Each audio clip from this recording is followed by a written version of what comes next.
How's it going, everybody? My name is Sai, and today we're going to go on a little journey. So, I've made a lot of mentions of deathcore, how I'm not really a huge fan of it. I find it kind of formulaic and uninteresting overall. And you guys have taken that personally, because you've shown me a lot of deathcore that has fallen into way more interesting territories.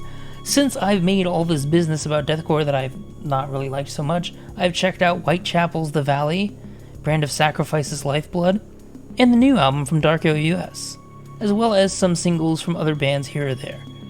And all of them have been thoroughly enjoyable. So we're going to continue that and make a little series of me just discovering this genre that I've barely touched. One such song that we're going to be checking, actually two songs, is going to be Rakva and Vermilion Rivers by the band Distant. It was recommended to me by Nico Deathcore over on my Mental Cruelty video. Thank you so much for the recommendation and helping me get this little project started. I don't have much more to say to that, unfortunately. I don't really know anything about the band, so let's just check it out without any more preamble.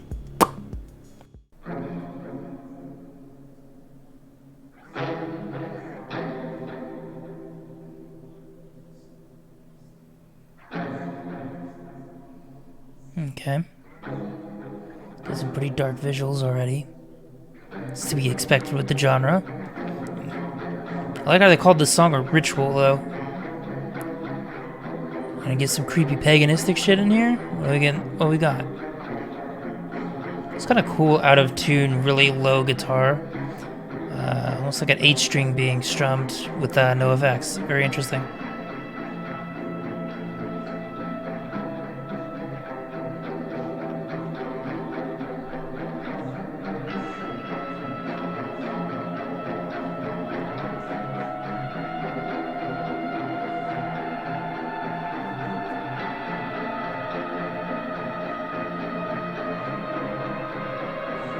Oh, you're creepy. Like the contacts, bro. Okay.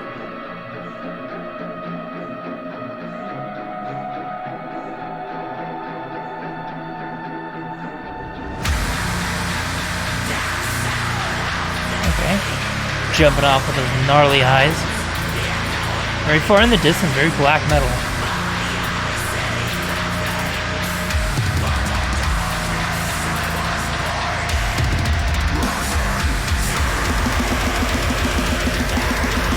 Very black metal, okay. And those symphonic elements in the background too.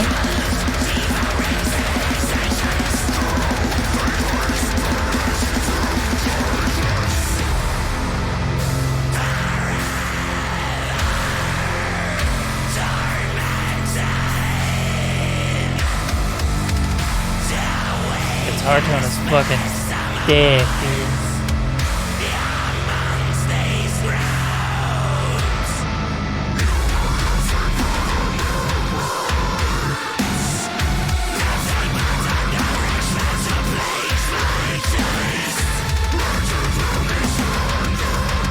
This is more along the deathcore line. It started off very black metal, now we're mixing it up a little bit here. Interesting stripped down sound there. The snare drum doesn't have a whole lot of oomph to it. It's very soft and restrained.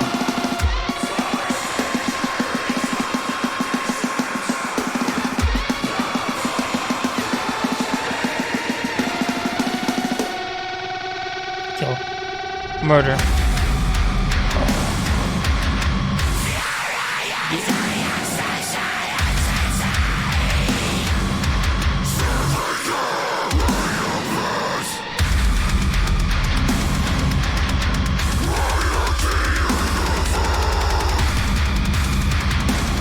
I like how the drums are slowly picking up, like mounting pressure. Alright. Song 2, let's fucking go.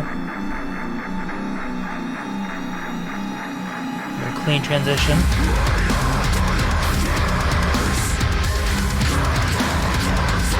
Again, really unique drumming patterns, really digging it. The building drums are really cool. They're tribal.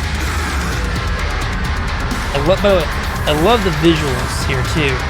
Like just the different costume design, set design, overall color palette, really striking.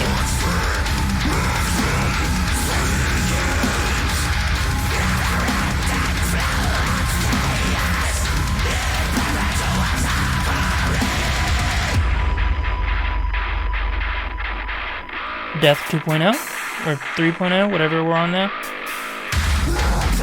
Yeah.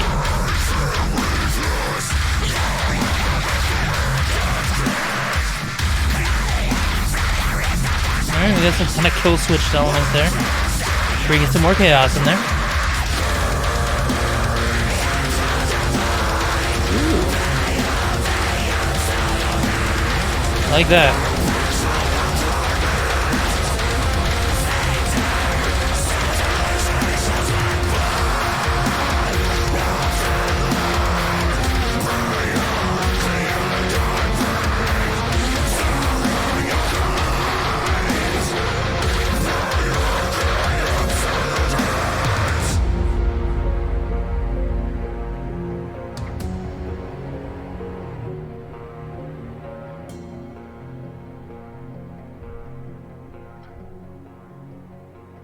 Okay, are we done? Nice little piano fade out. Okay. 2 songs that went by really briskly. I kind of enjoyed that. Directed by Bart Spearling. Good job, dude. Let's talk about it. I was a pretty decent sized fan of that. I really liked like I said, the whole visuals of the thing. I knew it was going for like a very simple, like ritual subject matter. You know, had some freaky statues here, some costume work, some possessed looking people, lots of splattering blood and sacrifice. But in general, just the overall art direction and aesthetic was really clean, well pulled off, and striking and engaging. And it was gruesome without being like too nonsensically gory that it just became like kind of mind-numbing and or stupid. It got its point across. It was really cool. I also, from a music perspective, I really enjoyed the black metal-ish section at the beginning, just right off the jump. I mean, I make no bones about it. I do like black metal and black metal-inspired genres a lot. So having some of that in there really helped get me on its side from the very beginning.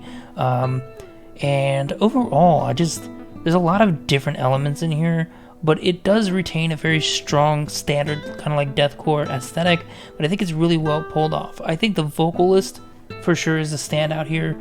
I think in a lot of these bands, vocalists can make or break for me. It kind of depends on how wet the growl sounds. I find myself not really liking like super wet, gurgly, cockroachy growls, if that makes sense. Here it's a little bit more of a roar sound. I definitely prefer that type of growled vocal, especially when highs come into play. And so yeah, it was also just the way it was produced. You know, the highs are super reverby, super out there, very distant, cave-like, very creepy. You know, they weren't playing around with trying to be the rawest possible. They were trying to make a really cohesive theme, which it's kind of funny. This is actually a running theme for this week of the music that we're covering. But yeah, I really enjoyed that. And the clean transition into the other song, I felt like the songs could have paired together pretty well, actually. It's kind of sometimes tough for me to pick out song structure with this genre. You know, choruses don't exactly stand out unless it's like a really prominent groovy chorus like some of the ones that Brand of Sacrifice had on the album. But I think overall, it didn't seem like it lost my attention or milled about in one spot for too long, and that I'm grateful for, because a lot of songs in a lot of genres have a tendency to run on a little bit long and a little bit repetitive. And I kind of, you know, the punker in me really likes that fast, hard, get in, get out. Don't you take that the wrong way, you fucking nasty bastards. And yeah, so overall, I just really enjoyed it. A nice kickoff to the whole deathcore journey that we are going on.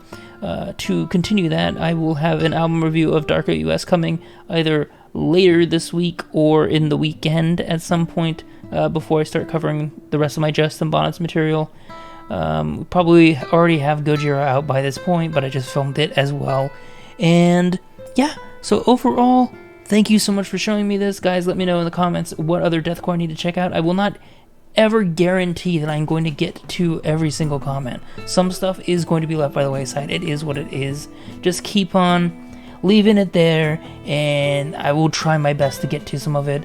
As you guys know, I don't do these reactions very often with the whole video and everything. I tend to save them for Twitch stream just because I like interacting with the community. I like people coming in on the Twitch stream and talking about the music and bringing their own music. So that's why I've kind of left it that for that and gone to more standard things like reviews and covers on this channel.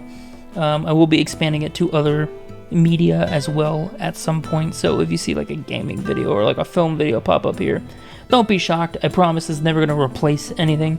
And yeah, other than that, if you like this, I'll leave links down in the description below. Support the band, go get the record that this is off of if it is already out. I don't know, I haven't really checked any of that yet.